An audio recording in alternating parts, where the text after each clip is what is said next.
La guerre contre le terrorisme n'a jamais été gagnée nulle part. Et quand Joe Biden, avec courage, dit à Benjamin Netanyahou qu'il faut tirer les leçons de l'expérience et que les Américains se sont trompés à partir de 2001 en rentrant dans cet engrenage de la force. La force n'est pas la réponse, une fois de plus. La vengeance n'est pas la réponse. La réponse, c'est la justice. Et ça, tous les peuples du monde, tous ceux qui aujourd'hui regardent ce qui se passe, en appellent à la justice. Et mais il y a une objection qui peut vous être faite, Dominique de Villepin. Nous également en train de perdre cette guerre, car ne négligeons pas le fait que ce qui se passe en Ukraine, Ukraine va payer les conséquences aussi de ce qui se passe en Orient. Mais permettez-moi de terminer ce que je dis. Pourquoi ?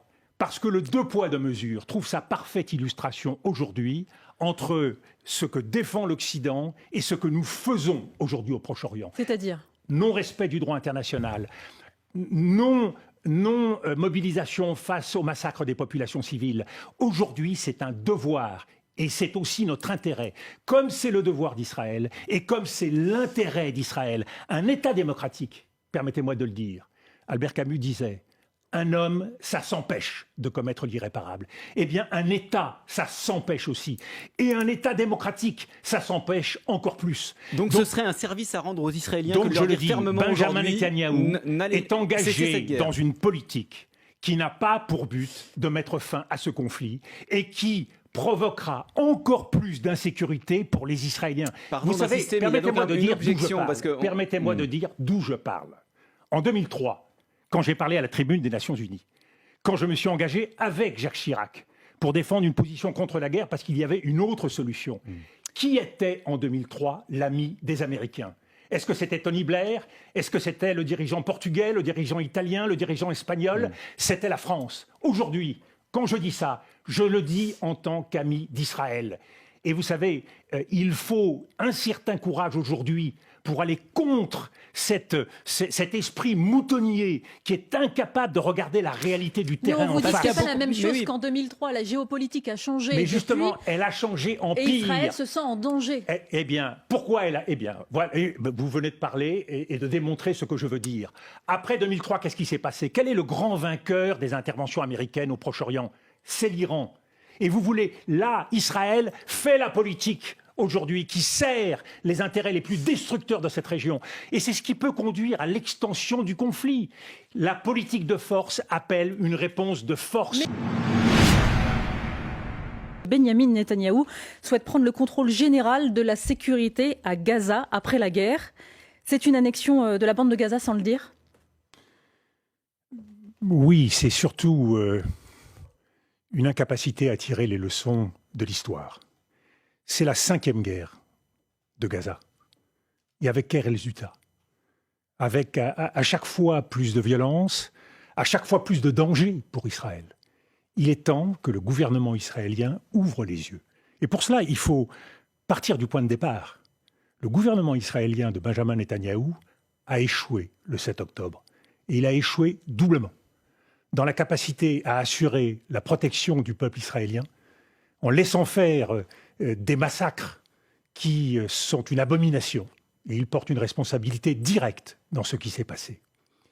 Et il a aussi un autre échec, c'est d'avoir encouragé une politique d'occupation et de colonisation qui continue à cette heure en Cisjordanie et qui constitue une autre menace pour Israël si un deuxième front en Cisjordanie venait à s'ouvrir. Il faut juste préciser, Dominique de Villepin, parce qu'on est un mois pile après cette attaque, ce que vous entendez par la responsabilité du gouvernement israélien dans l'attaque. Mais tout simplement l'incapacité à assurer la protection d'Israël. C'est ça le pacte de sécurité entre le gouvernement israélien et le peuple israélien. Mais l'attaque, elle vient du Hamas. Non, mais il n'y a aucun doute là-dessus, et nous l'avons dit et redit, ça c'est clair. Mais le gouvernement israélien a failli. Et pourquoi je le dis si fortement ? Parce que c'était justement l'engagement de Benjamin Netanyahou. Et s'il a failli, et ça il faut le comprendre, c'est bien parce que la politique de sécurité ne s'obtient pas par la force. Donc ça veut dire que quand il dit qu'on va assurer la sécurité à Gaza... La force, c'est le sésame du gouvernement et des gouvernements israéliens successifs. Or, La force ne permet pas d'assurer la sécurité d'un peuple. C'est ça que tous les Israéliens doivent comprendre aujourd'hui. Mais quand il dit Benyamin Netanyahou... Permettez-moi de terminer. Et ce qui est important, c'est que le choix du gouvernement israélien, justement depuis le 7 octobre, c'est de surenchérir dans la force. Vous savez, ni la force, ni la vengeance n'assurent la paix et la sécurité. Ce qui assure la paix et la sécurité, c'est la justice. La justice n'est pas au rendez-vous. Et le choix du gouvernement Netanyahou de mener une politique de bombardement, 3 guerres en même temps, une guerre de bombardement massif sur les populations civiles, bien sûr avec l'objectif d'éliminer le Hamas. Une deuxième guerre, qui est une guerre de siège, qui pose beaucoup de problèmes en droit international, en termes de possibilités de crimes de guerre et de crimes contre l'humanité. Et il y a une troisième guerre, qui est celle qui va se dérouler sans doute plus intensément, qui est une guerre de raid, une guerre au sol, et qui, elle, permet sans doute beaucoup plus de ciblage et de proportionnalité. Mais alors, qu'est-ce qui reste comme option à Israël, qui veut éradiquer le Hamas, comme vous dites, et quand le Hamas se sert de la population palestinienne comme bouclier ? D'abord, il faut constater que le raisonnement du gouvernement israélien dans les bombardements qui ont lieu aujourd'hui est un raisonnement erroné. Et toute la communauté internationale peut le voir. Le principe, c'est nous ciblons des terroristes. Et malheureusement, il se trouve qu'il y a aussi des populations civiles, ce qu'on appelle pudiquement en langage militaire des dommages collatéraux. Il faut bien voir que ces dommages collatéraux ne sont pas des dommages accidentels, c'est-à-dire qu'ils sont parfaitement prévisible et parfaitement assumé. Mais là encore, la responsabilité, elle n'est pas seulement israélienne. Mais une fois de plus, arrêtons de poser la question de la responsabilité. Voyons la réalité de ce qui se passe sur le terrain. La faute, une fois de plus, permettez-moi de vous le dire, nous la laisserons aux historiens. Ce que nous voulons, c'est arrêter ces violences, arrêter ces massacres.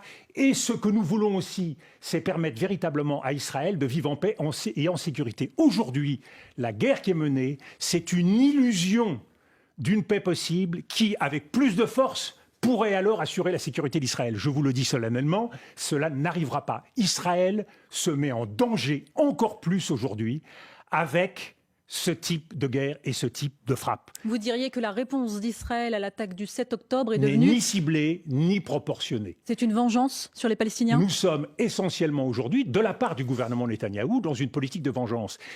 Israël a droit à sa légitime défense. Mais une légitime défense, ce n'est pas un droit indiscriminé à tuer des populations civiles. Et là, on est dans la riposte indiscriminée. Mais vous le voyez bien, quand on cible une ambulance, on peut toujours imaginer que dans une des ambulances, il y avait un terroriste ou pas. Mais le résultat, c'est qu'il y a des enfants, des femmes qui meurent. Et ce résultat, il est vu par la communauté internationale tout entière. Et qu'est-ce qui se passe ? C'est que dans ce contexte, chaque enfants, chaque femme tuée, ce sont plus de terroristes. Donc l'objectif d'Israël, ce qu'il atteint, c'est exactement l'inverse de ce qu'il souhaite. Donc il est essentiel aujourd'hui de changer cette logique et de revenir à une stratégie qui soit fondée. Mais je vous repose la question que posait Salia. Quelles sont les options aujourd'hui d'Israël ? Eh bien, aujourd'hui, la communauté internationale propose qui un cessez-le-feu, qui une pause humanitaire, qui une trêve humanitaire. Je crois qu'il faut effectivement prendre en compte cette situation humanitaire et sous une forme ou une autre, pause, trêve, cesser le feu, permettre de venir au secours à des populations civiles qui aujourd'hui, ne l'oublions pas, parce que nous avons connu beaucoup de bombardements dans des villes, rarement une situation où une ville en plus était assiégée. Là, c'est double peine pour la population palestinienne. Personne ne peut sortir. Donc, l'argument du gouvernement et de l'armée israélienne qui est de dire on ne peut pas arrêter les combats parce que sinon ça permettrait au Hamas de se refaire ne tient pas véritablement dans la mesure où personne ne peut sortir. Ils ont bouclé Gaza, ils assiègent l'ensemble de ce territoire. Pas de cessez-le-feu, dit Benyamin Netanyahou, tant que les otages sont encore détenus par le Hamas. Alors venons-en à cette question difficile des otages. Les otages, tout doit être fait pour obtenir leur libération. Mais ne l'oublions pas, le peuple palestinien est lui aussi pris en otage par le Hamas et par Israël. Et le Hamas, nous le savons tous, n'a que peu à faire du peuple palestinien. Donc dire au Hamas, on ne libérera pas, on on ne lèvera pas le siège, on n'aura pas de trêve humanitaire tant que les otages ne seront pas libérés, c'est un dialogue de sourds. Et c'est pour ça que Israël doit commencer à faire ce qu'elle a peu fait dans son histoire. Elle doit commencer à écouter la communauté internationale, à ne pas penser une stratégie qui est toujours la même, une stratégie qui est toujours la même, qui est une stratégie sécuritaire dont nous avons vu le 7 octobre qu'elle était un échec et qu'elle ne donnerait pas plus de sécurité. Mais Israël n'écoute même pas son premier allié, les Américains. Justement, le peuple israélien, lui, il n'est pas sourd. Et il voit bien qu'à partir du 7 octobre, rien ne sera plus jamais comme avant. Si on veut casser ce cycle de violence et de vengeance, il n'y a qu'une réponse au terrorisme, c'est la justice.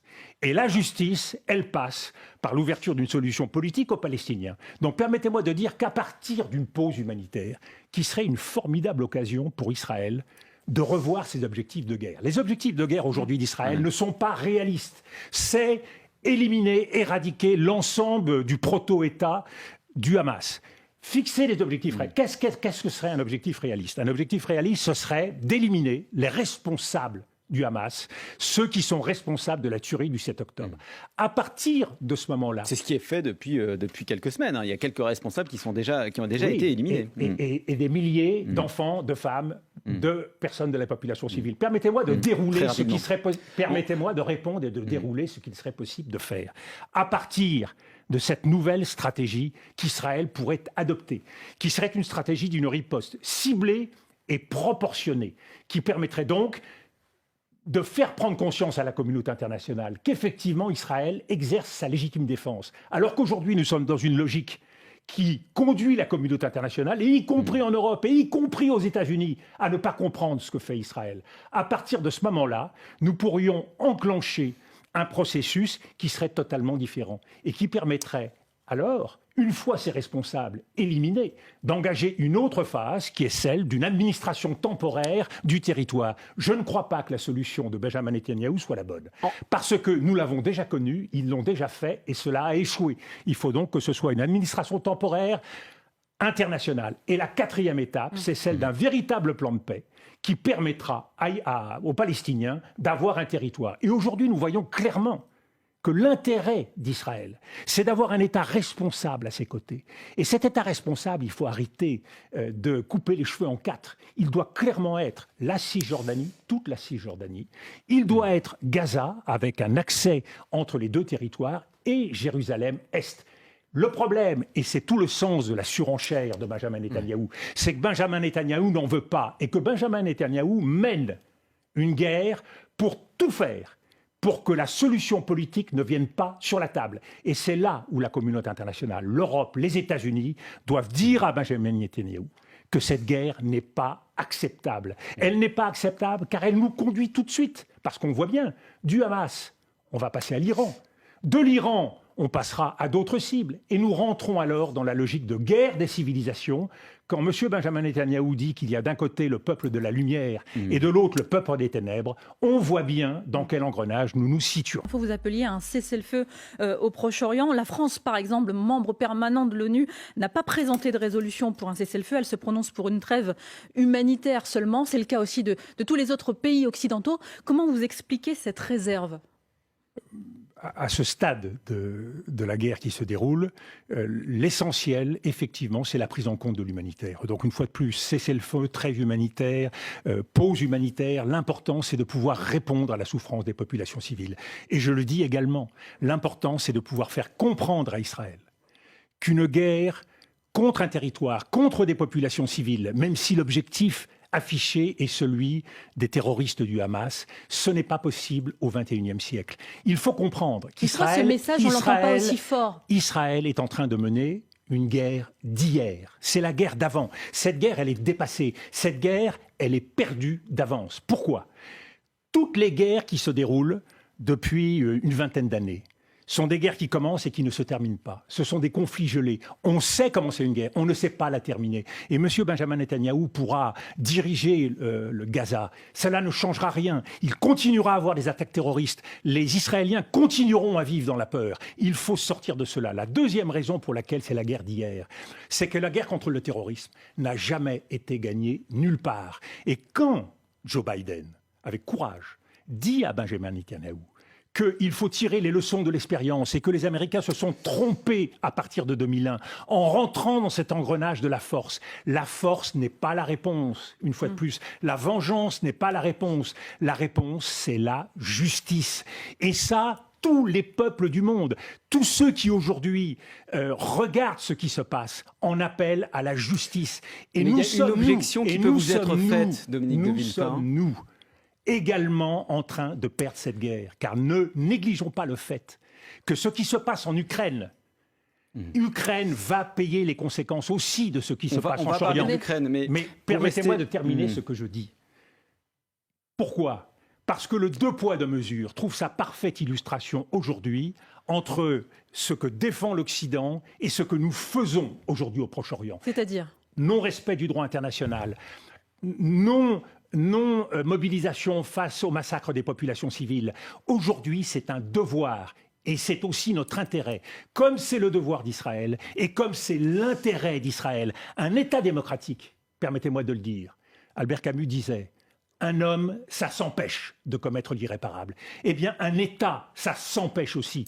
Et un État démocratique, ça s'empêche encore plus. Donc ce serait un service à rendre aux Israéliens que de je leur le dire dis, fermement Benjamin aujourd'hui, Netanyahou est engagé cette guerre. dans une politique qui n'a pas pour but de mettre fin à ce conflit et qui provoquera encore plus d'insécurité pour les Israéliens. Pardon Vous savez, d'insister, mais permettez-moi de dire d'où je parle. parce que Permettez-moi de dire d'où je parle. En 2003, quand j'ai parlé à la tribune des Nations Unies, quand je me suis engagé avec Jacques Chirac pour défendre une position contre la guerre parce qu'il y avait une autre solution. Qui était en 2003 l'ami des Américains ? Est-ce que c'était Tony Blair ? Est-ce que c'était le dirigeant portugais, le dirigeant italien, le dirigeant espagnol ? C'était la France. Aujourd'hui, quand je dis ça, je le dis en tant qu'ami d'Israël.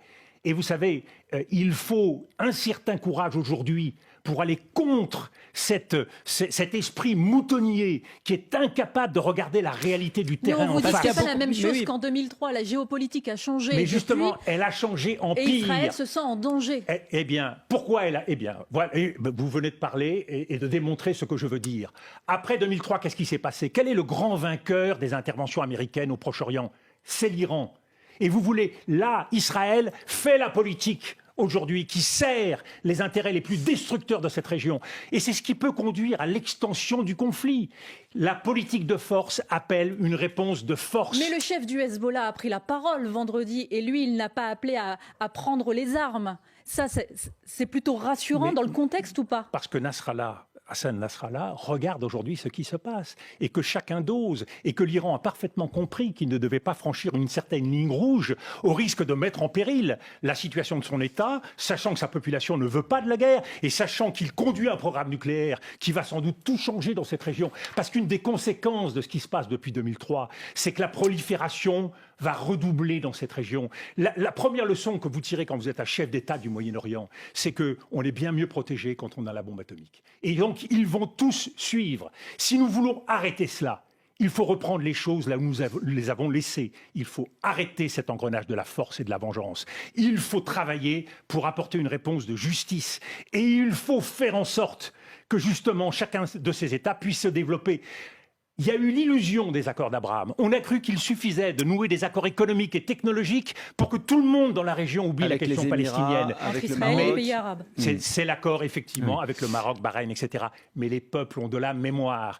Et les États peuvent se moquer de l'injustice, pas les peuples. Et c'est donc là où nous devons faire en sorte de rétablir l'ordre des choses. Et croyez-moi, je pense à cet instant à tous ces Israéliens qui vivent dans la peur. Et je pense de la même façon à la communauté juive de France qui vit dans la peur. Et pour qui le 7 octobre, tout a changé, ramenant ce risque existentiel qu'ils ont connu tout au long de notre histoire au quotidien. Eh bien, si l'on veut prendre en compte les choses, il faut avoir le courage de se coltiner avec l'histoire. Mais il ne faut pas être simplement un dirigeant. Il y a aussi une psychologie dans les peuples et beaucoup de choses de ce que vous dites, notamment le fait que vous parlez en ami des Israéliens. Il y a beaucoup d'Israéliens qui ne considèrent pas, quand vous tenez le discours que vous tenez aujourd'hui... Mais les Américains en 2003 ne considéraient pas que j'étais un ami des États-Unis. Et pourtant, nous étions les meilleurs amis des États-Unis en 2003. Et aujourd'hui, je le dis aux Israéliens, ce que je dis, d'où je le dis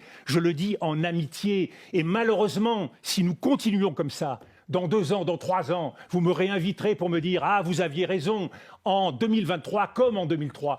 Pourquoi ? Parce que c'est la dynamique des forces, c'est la dynamique des forces historiques. Et qu'à certains moments, il faut du courage. Rabin a eu ce courage. La France manque de courage en ce moment, quand elle n'appelle pas au Je ne dis cessez-le-feu. pas ça. La France a pris des initiatives. Elle a une réunion le 9 octobre. La France essaye de gérer ce dossier d'une extrême complexité en se positionnant. Moi, je parle avec plus de liberté que ne peut le faire la France sur la scène internationale aujourd'hui. Mais je vous dis qu'aujourd'hui, la direction qu'il faut suivre, c'est d'empêcher Benjamin Netanyahou de continuer sa logique suicidaire qui fera d'Israël un État assiégé. Ils peuvent assiéger Gaza. Ils seront assiégés. Et il ne faut pas croire que demain, on reprendra avec l'Arabie saoudite, avec les États arabes, une petite parole tranquille qui normalisera la situation. Non. Les blessures de l'histoire se réveillent. Quelle serait la meilleure des solutions pour qu'Israël se sente en sécurité et que les Palestiniens puissent retrouver un État palestinien, puisse trouver un État palestinien? La solution aux 2 États, c'est ce que vous souhaitez, c'est la position historique de la France. Vous avez parlé tout à l'heure d'une administration temporaire internationale pour Gaza. Ça veut dire quoi? C'est quoi? Dans un plan, cela pourrait être la 3e étape avant que l'on discute d'une solution durable pour les Palestiniens. L'administration temporaire de Gaza, une fois les dirigeants du Hamas éliminés, c'est ce qui permet justement, avec des garants, d'arriver à gérer ce territoire du Hamas le jour d'après.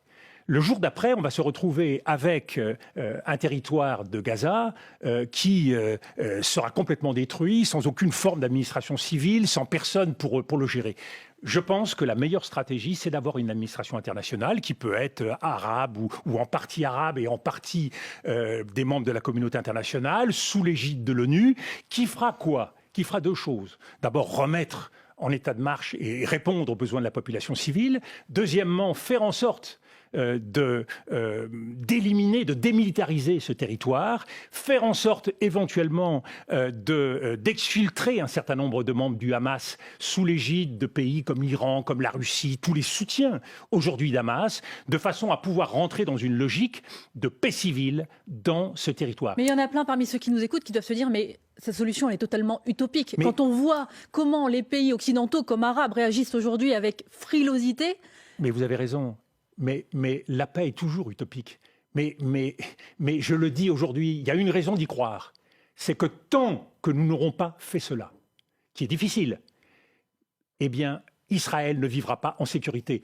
Et nous ne vivrons pas non plus en sécurité. Il faut bien voir que ce conflit accélère cette guerre menée aujourd'hui par Israël là-bas, en réponse au 7 octobre, elle accélère la polarisation du monde, elle accélère l'antagonisme entre l'Occident et les restes du monde. Et nous avons besoin aujourd'hui de bâtir des passerelles. C'est pour ça qu'il faut travailler avec tous les États. Aujourd'hui, nous avons besoin de la Chine qui émet un certain nombre de propositions en matière de paix. Nous avons besoin de tous les pays du Sud global pour essayer... Le risque, c'est quoi pour l'Occident ? Mais le risque aujourd'hui, c'est de nous retrouver en accusation sur l'international un peu plus et avec de nouveaux fronts qui vont s'ouvrir. Y compris chez nous, avec une importation du conflit. Quand nous étions au milieu de la guerre d'Ukraine, il y a 1 an, j'ai levé le doigt en disant « mais que fera-t-on quand un 2e front s'ouvrira ?»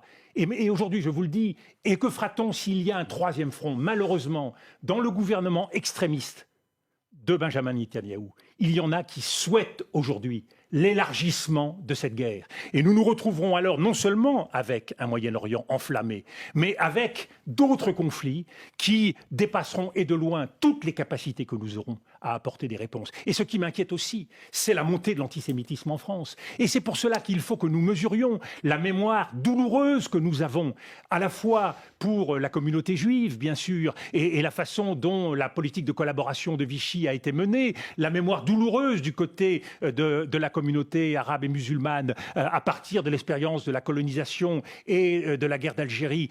Nous savons qu'il faut aujourd'hui rapprocher. Nous devons trouver les moyens de nous unir. Et notre chance, c'est d'avoir justement une diplomatie qui nous rassemble sur un objectif à 2 têtes.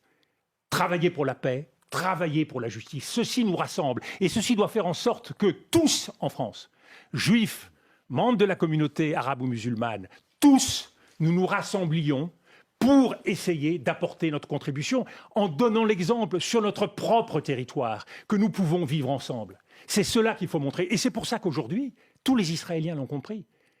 Ils ne peuvent plus vivre avec les Palestiniens. Il faut donc une politique de séparation. Et la politique de séparation, elle doit être digne, c'est-à-dire qu'elle doit conférer aux Palestiniens un État où ils pourront vivre, et pas un État en forme de pôle léopard comme aujourd'hui la Cisjordanie, un État viable, un État véritable qui pourra se construire et qui sera d'autant plus en paix. Ça veut dire que les colonies en Cisjordanie doivent être retirées? Eh bien, quand nous avons quitté l'Algérie, il y a 1 million de Français qui sont partis d'Algérie. Aujourd'hui, il y a 500 000 Israéliens qui colonisent la Cisjordanie, et il y en a 200 000 qui sont à Jérusalem-Est. Ils doivent quitter la Cisjordanie. Eh oui, c'est l'histoire, c'est la responsabilité, c'est le prix, je vous le dis solennellement, c'est le prix de la sécurité pour Israël. Et tous ceux qui, aujourd'hui, considèrent que ce ne sera jamais suffisant, eh bien, font la politique du pire.